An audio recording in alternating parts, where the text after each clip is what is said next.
Assalamualaikum warahmatullahi wabarakatuh. Kami dari kelompok 5 ingin mempresentasikan mengenai budidaya tanaman sawi samhong dengan vertikultur.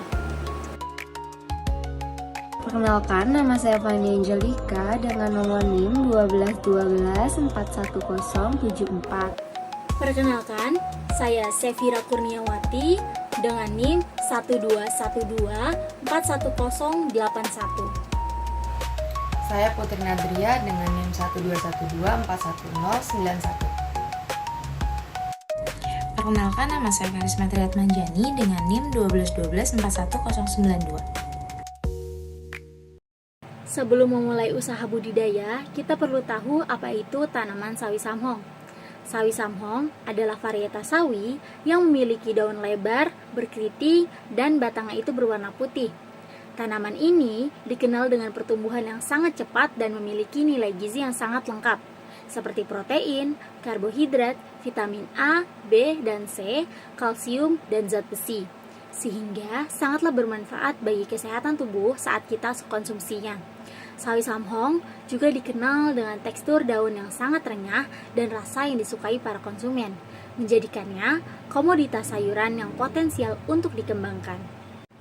Selanjutnya, visi dan misi untuk usaha budidaya tanaman sawi samhong dengan cara vertikultur dari kelompok kami yaitu mempunyai visi menjadikan usaha budidaya sawi samhong yang unggul dan berkelanjutan, mampu menyediakan sayuran segar berkualitas tinggi untuk memenuhi kebutuhan pasar lokal dan nasional serta mendukung ketahanan pangan.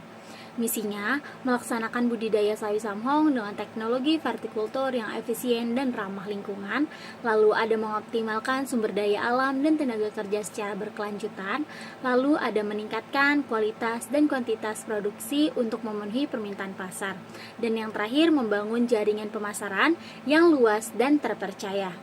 Selanjutnya, kita masuk ke dalam konsep vertikultur yang kami gunakan untuk usaha budidaya tanaman sawi samhong. Vertikultur adalah teknik budidaya tanaman secara vertikal dengan memanfaatkan ruang secara bertingkat.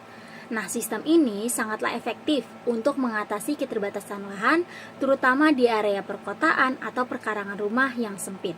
Dengan vertikultur, tanaman dapat ditanam di media tanam yang disusun secara bertingkat menggunakan berbagai wadah seperti pipa paralon, pot gantung, polybag, atau rak bertingkat. Keunggulan-keunggulan yang akan kami dapatkan ketika kita menggunakan metode dengan vertikultur. Yang pertama adalah pemanfaatan lahan yang lebih efisien karena tanamannya itu ditanam secara bertingkat. Lalu yang kedua, pengandalian media tanam dan nutrisi yang lebih mudah dan terkontrol.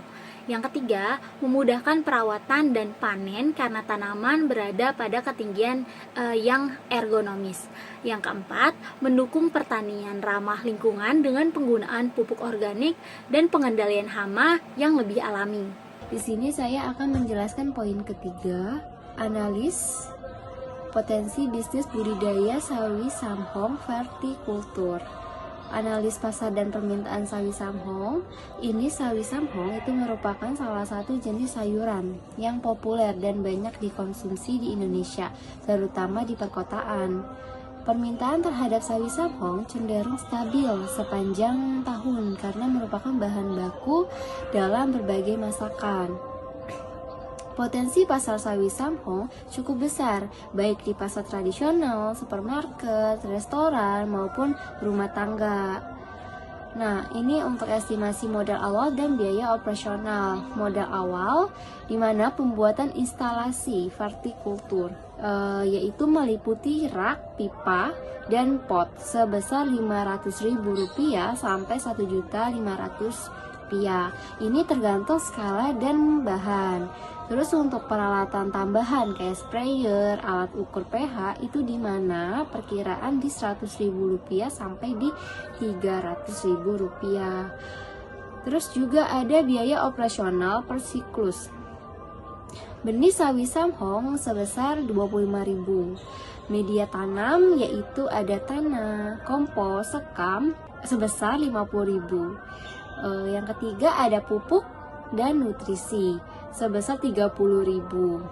Terus yang keempat ada pestisida organik. Ini opsional jika diperlukan saja, sebesar 20.000. Nah, biaya lain-lain 25.000 dan total biaya operasional per siklus itu sebesar 150.000. Nah, untuk produk yang ingin kami jual ada di sebelah kanan untuk fotonya.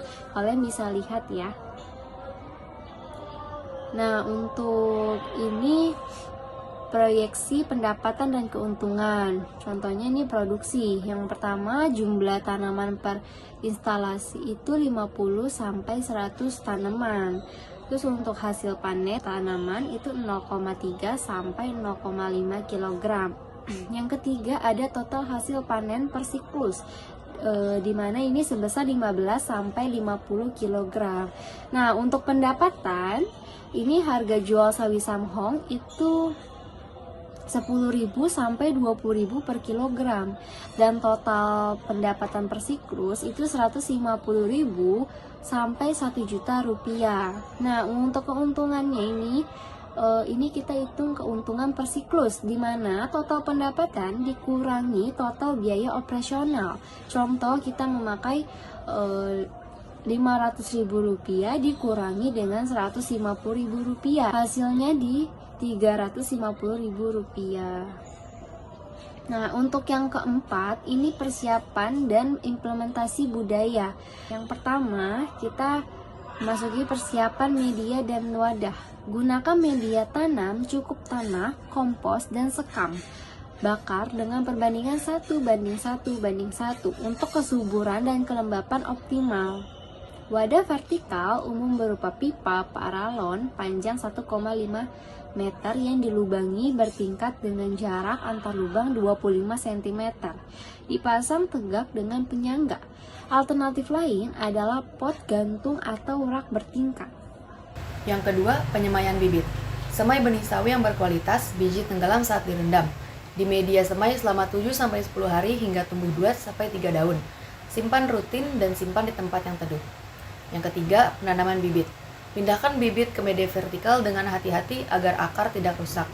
Penanaman sebaiknya dilakukan pagi atau sore hari untuk menghindari stres tanaman.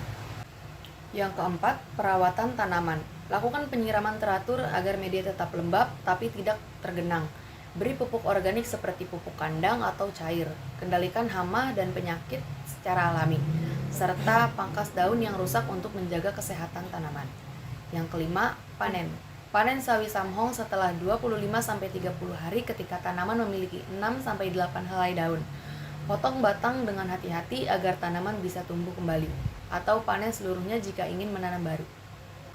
Berikut kita masuk ke manajemen budidaya dan perawatan. Yang pertama, penyiraman, yaitu lakukan rutin agar media tetap lembab tanpa genangan air. Pastikan air merata di seluruh lubang tanaman untuk mencegah akar busuk. Yang kedua, pemupukan.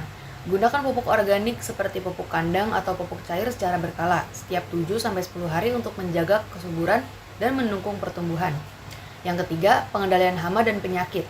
Terapkan metode alami seperti pestisida nabati dan pengendalian mekanis atau manual, serta jaga kebersihan media dan lingkungan. Lalu yang keempat, penyiangan dan pemeliharaan media.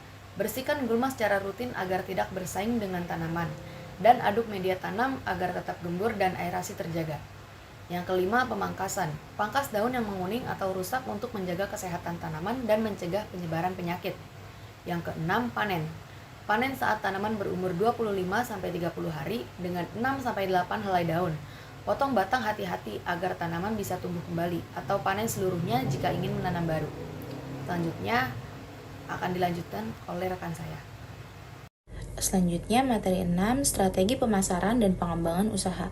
Yang pertama ada segmentasi pasar dan target konsumen. Contohnya itu seperti di pasar tradisional, supermarket, minimarket, restoran, bahkan rumah makan. Lalu target konsumen kita ini konsumen rumah tangga. Yang kedua, strategi promosi dan distribusi. Yang kita lakukan ini dengan cara pemasaran online, kerjasama dengan toko lokal, penjualan langsung, atau promosi dari mulut ke mulut. Yang keempat, pengenalan produk dan diversifikasi. Paket sayur segar menawarkan paket sayuran lengkap dengan resep masakan yang menarik. Lalu, olahan sawi samhong membuat produk olahan sawi seperti keripik sawi, abon sawi, atau manisan sawi. Selanjutnya, produk organik memastikan budidaya dilakukan secara organik dan mendapatkan sertifikasi yang sesuai. 5. Rencana pengembangan usaha. Peningkatan kapasitas produksi dengan menambah jumlah instalasi vertikultur untuk menambahkan volume produksi. Lalu diversifikasi tanaman. Menanam jenis sayuran lain yang memiliki permintaan pasar tinggi. Lalu kemitraan dengan petani lain. Dengan membangun jaringan kerjasama dengan petani lain untuk memenuhi permintaan pasar yang lebih besar. Analisis SWOT dari budidaya tanaman sawi samhong, yaitu ada strength atau kekuatan. Yang pertama, pemanfaatan lahan yang efisien cocok untuk area terbatas di perkotaan. Yang kedua, tim memiliki pengetahuan dasar tentang teknik vertikultur dan budidaya organik. Yang ketiga, modal awal dapat disesuaikan dengan penggunaan bahan yang sederhana saja, seperti misal pipa paralon atau botol bekas. Yang ketiga, produk sawi vertikultur ini memiliki nilai jual lebih tinggi karena kualitas dan kesegarannya yang terjaga. Kelima, kemampuan tim dalam membagi tugas dan kolaborasi meningkatkan efisiensi operasional. Analisis SWOT selanjutnya yaitu weaknesses atau kelemahan. Yang pertama, keterbatasan pengalaman dan keahlian teknis dalam pengelolaan vertikultur secara optimal. Yang kedua, ketergantungan pada perawatan intensif dan pemantauan rutin yang membutuhkan waktu dan tenaga. Yang ketiga, modal awal untuk sistem yang lebih canggih, misal irigasi otomatis yang masih terbatas. Yang keempat, resiko kegagalan panen akibat kesalahan manajemen air atau serangan hama yang belum sepenuhnya dikuasai. Yang kelima, kurangnya jaringan pemasaran yang luas untuk menjangkau konsumen potensial. Ini ada opportunities atau bisa disebut peluang. Yang pertama, tren urban farming, di mana masyarakat kota makin tertarik dengan pertanian mandiri dan sayuran segar. Yang kedua, ada permintaan sayuran sehat. Konsumen semakin sadar akan pentingnya konsumsi sayuran bebas pestisida. Yang ketiga, ada diversifikasi produk, bisa dikembangkan menjadi paket edukasi, workshop, vertikultur, dan produk olahan. Yang keempat, ada potensi penjualan online dan lokal, bisa dipasarkan melalui media sosial, marketplace, atau komunitas lokal. Yang keempat, ada threat atau ancaman. Yang pertama, ada persaingan dari petani besar atau pasar tradisional. Yang kedua, serangan hama atau penyakit yang bisa menyebar cepat di sistem vertikal. Yang ketiga, ada fluktuasi harga sayuran di pasar. Yang keempat, ada keterbatasan akses pada pupuk organik atau bibit berkualitas. Kesimpulan yang dapat kami berikan untuk usaha budidaya sawi samhong dengan sistem vertikultur merupakan solusi yang inovatif dan efisien untuk mengatasi keterbatasan lahan, terutama di daerah perkotaan. Nah, sistem ini memungkinkan peningkatan produktivitas, efisien penggunaan sumber daya, dan memberikan peluang usaha yang menjanjikan bagi petani atau masyarakat yang tertarik. Dengan pengelolaan yang baik, budidaya sawi samhong vertikultur dapat memberikan kontribusi positif terhadap ketahanan pangan lokal dan peningkatan pendapatan keluarga. Terima kasih, sekian yang dapat kami sampaikan. Kurang lebihnya mohon maaf. Wassalamualaikum warahmatullahi wabarakatuh.